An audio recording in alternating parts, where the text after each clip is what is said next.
Sanibonani, ndivatekane goeiedag. My name is Oituti and you're welcome to our Life Sciences class.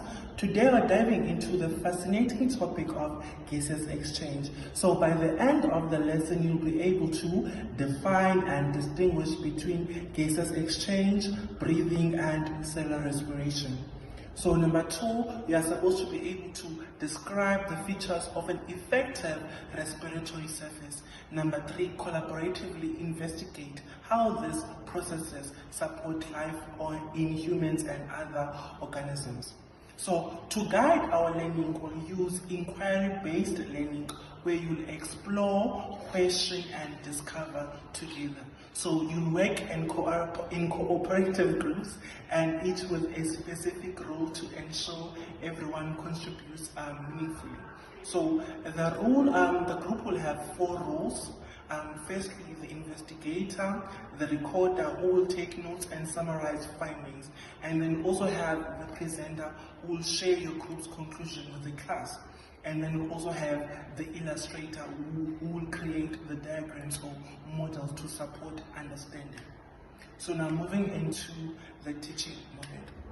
So before we begin our inquiry, let's clarify 3 key terms. So firstly, we have gaseous exchange. So a gaseous exchange is the movement of oxygen and carbon dioxide between an organism and its environment. In humans, this happens in the lungs, specifically in the alveoli. So also have breathing. Breathing is also known as ventilation. This is a physical process of inhaling oxygen and exhaling carbon dioxide. Is how we ventilate the lungs to enable gaseous exchange. And lastly, we have cellular respiration. So it is a chemical process which occurs inside our cell where oxygen is used to break down glucose and release energy, and we have byproducts which are carbon dioxide and water.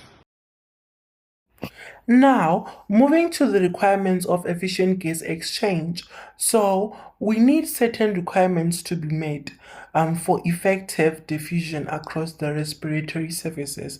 So, they need to be protected, and we know that we have the lungs, and they are protected by the rib cage and the ribs.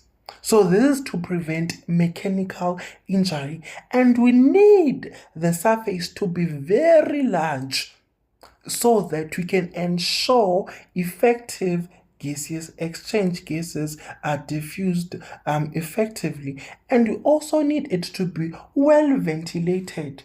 It also needs to be thin and permeable, and you know the alveoli in the lungs are they have a very thin tissue, and that thin tissue is for fast and easy diffusion. And you also need it to be moist. The reason why it needs to be moist, it is because gases cannot diffuse in dry environments, and we need it to be vascular.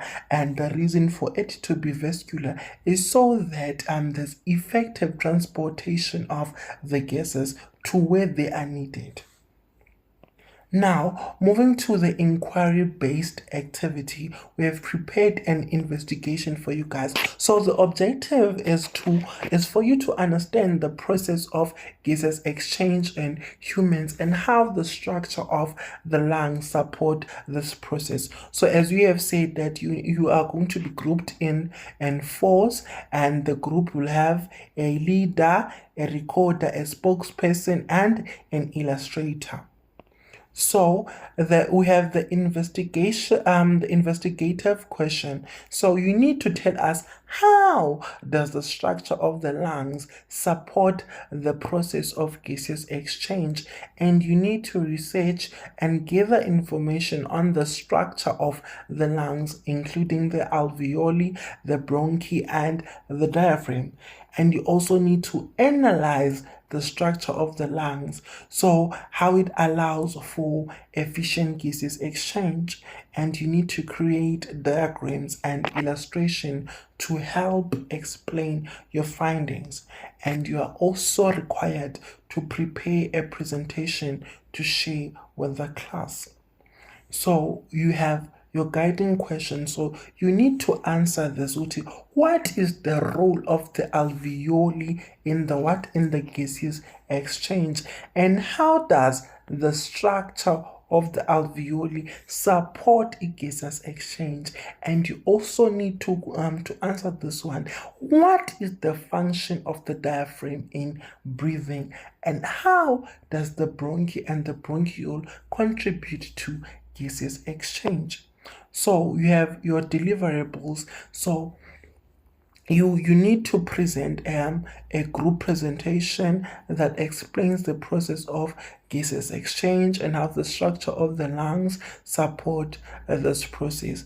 And you need to provide diagrams and illustrations to assist in explaining your group's findings.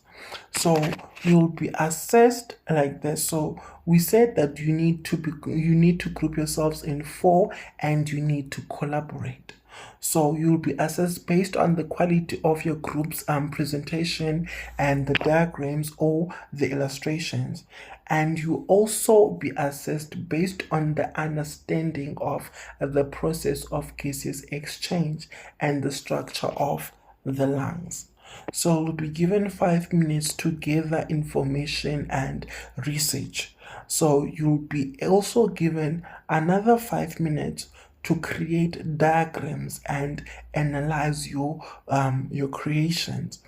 So, and furthermore, you'll be given another 5 minutes to prepare a presentation. But now the presentation will take 3 to 5 minutes.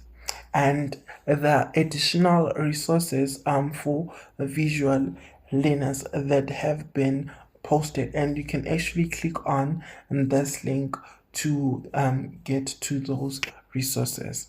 So thank you for watching our lesson. I hope you enjoy.